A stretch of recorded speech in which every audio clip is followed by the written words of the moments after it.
Open your ears and lube up your butthole. It's time for the What Do We Call It podcast. Now, here's your host. It's Jmann.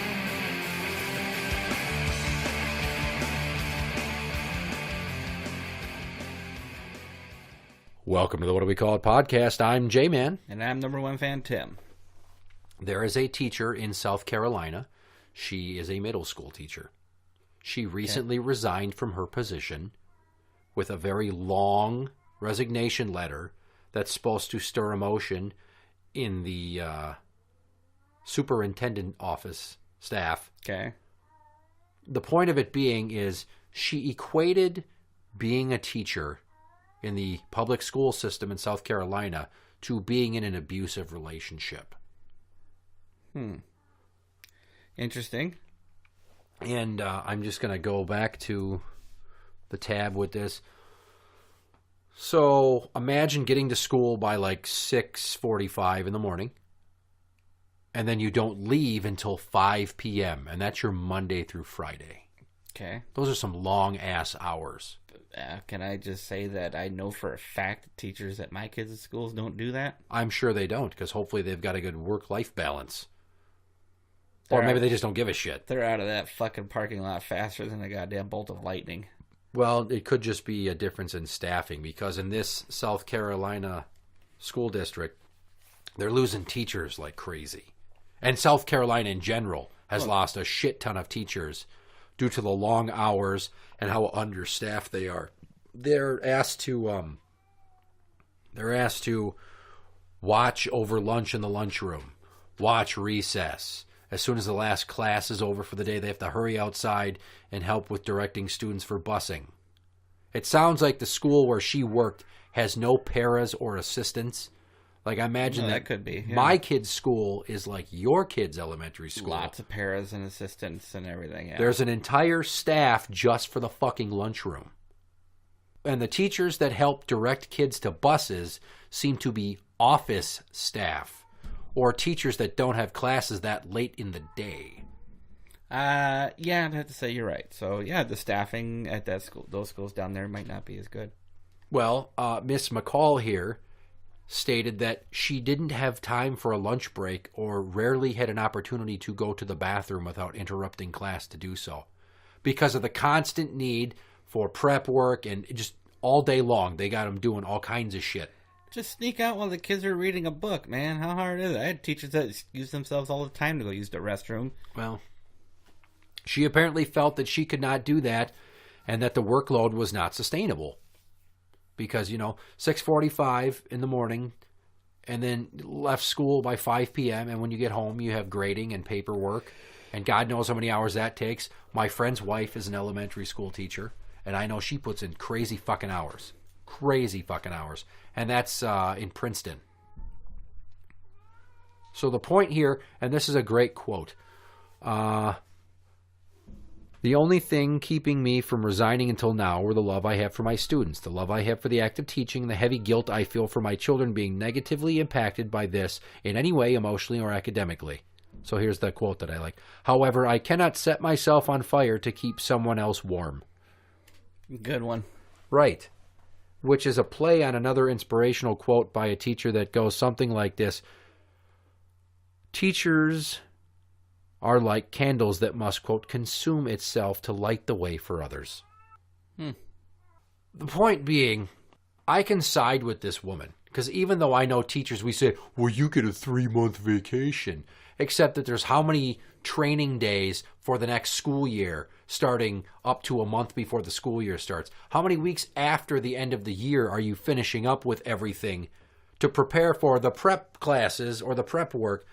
They don't get 3 months off. There's no fucking 3 months off. No, but I don't think it's as bad as short as people make it seem like either. Right. And then also the pay. For the amount of shit that they put up with, I don't think that the salaries they make are exorbitant by any measure, but I mean, they could stand to be compensated a little better for the fact that they're helping us raise our fucking kids 181 days a year on average. You see, this is where you and I kind of vary a little bit slightly. Like, I had an aunt tell me that She only made $50,000 a year as a teacher. That's pretty good money. I says, yeah. And it's like, okay, and you get a majority of the summer off. You get every day off that the kids get off because, I'm looking. There are no Not cars. anymore. There's Not no anymore. cars in those parking lots if there's no school. There's a lot of days where they get off for planning and other shit. Well, that's just it. It's like it's the Christmas at my school. It was 1 week maybe, and then Christmas Day or whatever. It was like a total of 10 days, and I think that includes the weekend. Yep. Whereas my kids, they get like 2 weeks off. Yeah. And there's like this a couple of times. It's like, well, we're doing parent-teacher conferences on this day. And it's like, oh, and then it's teacher planning on this day. Well, why didn't you do the teacher planning when you had those, those weeks off? Well, not they to have mention- lives too. They had days off. They could go and do stuff. They get more time off than I do, and I'm a government worker. And don't get me wrong, I understand it's a tough job. I've done the watchdog thing at my kids' school twice, and yeah, these teachers are in some situations where I just couldn't do it. Like when I volunteered for the younger classes, like kindergarten, first and second, I was pulling my hair out, and I was only in that class for 45 minutes. Yeah, they never shut the fuck up. Yeah. And the older classes were all right, except for some of the kids acted like they knew everything, and you could tell which ones were going to be the loudmouths in high school. But, so, I mean, I get it. It's a tough job, but don't act like there aren't any perks. Well, here's the thing.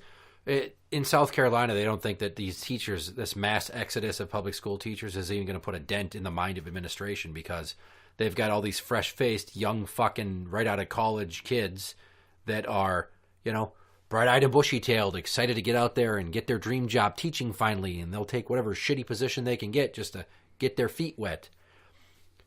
Mm-hmm. And some of them to get some children's dicks wet, because it seems like a lot of the teachers that fuck their students are between the ages of 23 and 28.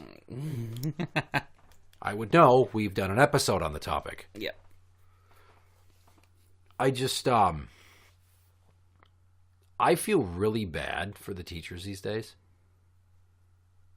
Because even though I'm sure we were equally as shitty in the behavior department, our generation, our classes, yeah, it was not such a fucking snowflake mindset society where if a teacher yells at your kid for being a piece of shit, a lot of parents are going to go, how dare you embarrass them like that? Well, that's kind of what our society's built upon, right? So if they break the rules and they get caught by the police, guess what? They go to fucking jail. Whereas if they don't shut the fuck up during my lesson and I'm teaching and I tell them to go to the principal's office, how's that any different? No, yeah, the teachers back then, I guess they just had the power to put us in our place. And they knew our parents weren't going to retaliate because they had that kind of power. And it was respectful power. I guess it's harder for them now because they can't do anything. Especially due to the litigical nature of American society. Anything you do can get you sued. And that's why a lot of injustice exists, because people don't want to get involved because you might get sued. Yeah, and that's, that kind of law needs to be reformed a lot. Oh, big time.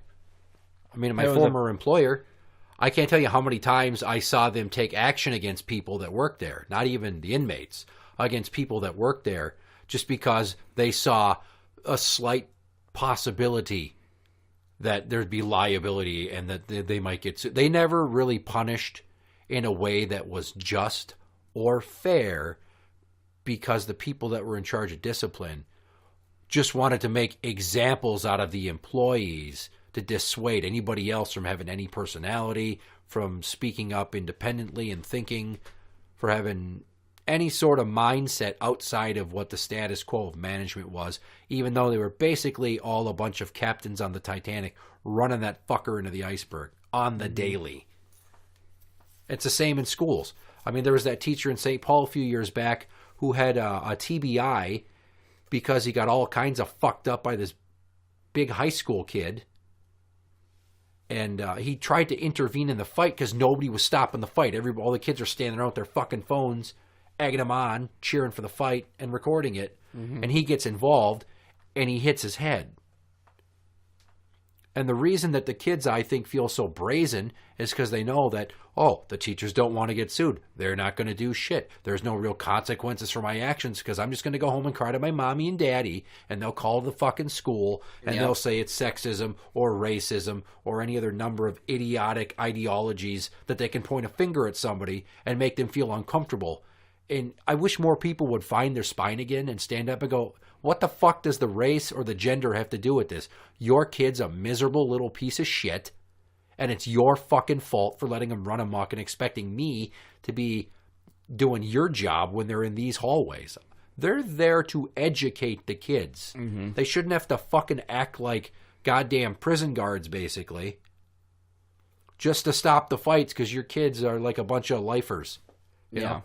No chance for parole, so what the fuck do I care what I do? Yeah, it was kind of getting like that back when we were in high school. It was starting because there were a lot of students at my school. Well, okay, not a lot. A select group that, yeah, you could tell they just didn't give a flying rat's ass about being there, and they were disrespectful to pretty much all the staff. So, and there wasn't anything the teachers could do except kick them out of the classroom. Go to the office. And I'm pretty sure only not one of them went to the office. Yeah. So. I just don't get how these fucking kids got to be this bad. Because there's no discipline at home. And there's no discipline in school. The teachers for my kids tell me, despite some of the behaviors my kids have had, they say I'm one of the few parents that actually takes an active interest. I go to the meetings. I talk to the kids. And, they do see improvements in my kids' behaviors. They're getting older. It's because we keep on them, But they say there's a few parents in those schools of kids that do kind of the same things, if not worse, where they're like, yeah, the parent doesn't talk, doesn't communicate with us. We're kind of on our own here. The parent's not doing anything to help. Yeah. But there's only so much a school can do. Like when Bubba was running out of the school and everything, and, when he was having big issues, really big issues, I was talking to the principal. He's like, well, we can't, he's running out of school. I says, well, grab him, drag him into the school. Well, we can't put our hands on the students. I was like, I give you permission. We still can't do that. Yeah, it's so fucked. So again, no discipline at the school. The worst the kid's going to get is, well, you're going to go to the sped room or the... What's the sped room? It's kind of like a special education room where the kid can sit and calm down. But now I think they're calling, at the elementary school, it's called the BOT room, B-O-T, back on track room. And it's basically a place where the kid can go sit, read, whatever, and not do what they're supposed to be fucking doing. So it makes me wonder if some of these kids misbehave because they know they're going to get what I consider a reward. I'm nodding. They're gaming the system and bot. That's a stupid Some of them acronym. Probably are. I know a couple that aren't. If you're going to have bot rooms for the kids, then you need to have soundproof scream closets for the teachers. Yeah. They're just like, pardon me for a moment. And then they shut the door and they just fucking scream their fool head off. But nobody can hear shit because it's a soundproof little space. I think it's either just the 3x3 or a room where there's a bunch of shit and a baseball bat and they can just smash shit. And when I say I can't believe that we've gotten to this, it's not that I don't see how it happened. Clearly, I've explained how the progression transpired. Mm-hmm. I get how this race was run from start to finish, where we go with all these generations of parents that are going to try a softer approach and be more respectful to their kids. And I'm not saying you need to beat your kid and intimidate them, but fucking keep them in line so they have a respect for authority. You don't give them choices. And now the school's hands are tied that they can't do anything because they're afraid of getting sued all the fucking time. So the kids are like, well, nobody fucking cares. Well, we're letting the inmates run the asylum. Mm-hmm. No, that's what it is. And I guess what I really mean with all of that is I can't believe it's gotten this bad. It's fucking nuts. I can. Because I look at, not to politicize anything, but I look at who's in charge, what's going on, and it's just like, well, yeah, there you go. That's what it is. This soft-handed approach didn't come from what I want to say traditional parents. Yeah. It comes from New Age thinking parents.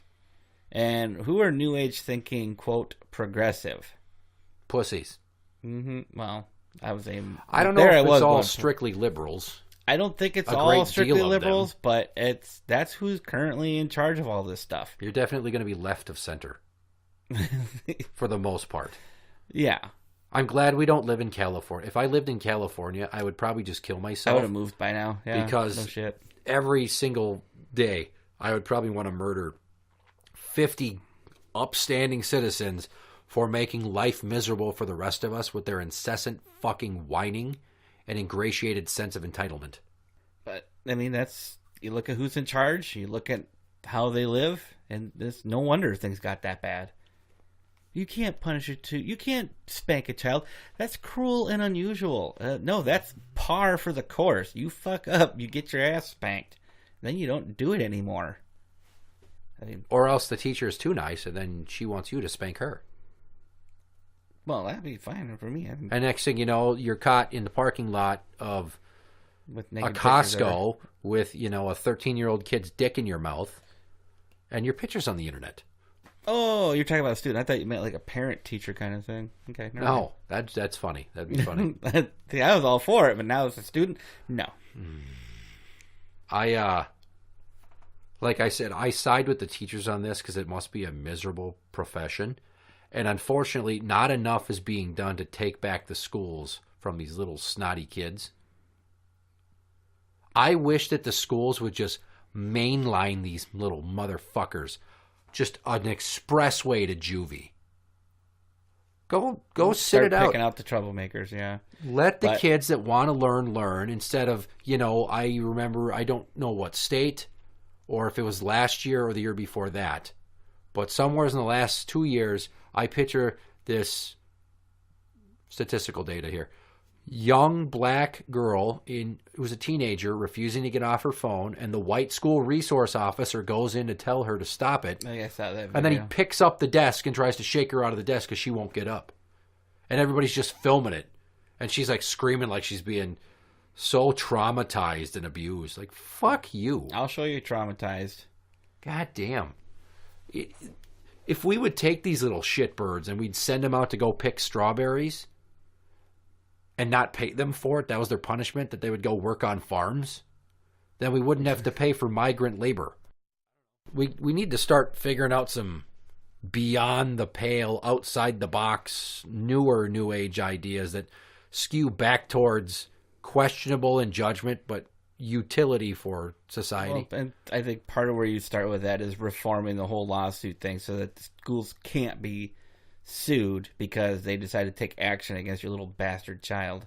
Well, it's just like if you get sued civilly for shooting somebody for entering your home.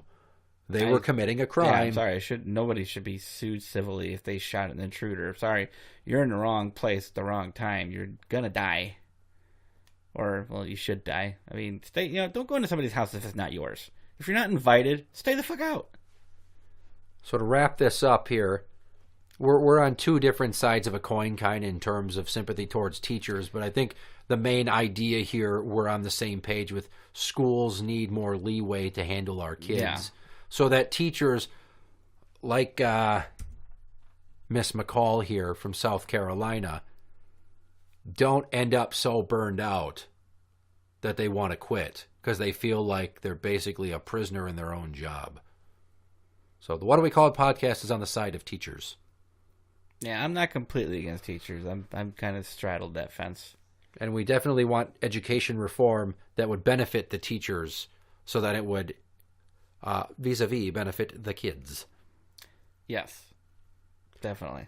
Interact with the show on Twitter at What Do We Call It. That is at What Do We Call It. You can find us on Facebook at facebook.com/group/What Do We Call It podcast show. For the What Do We Call It podcast, I'm Jmann. And I'm number one fan Tim. And that's the end.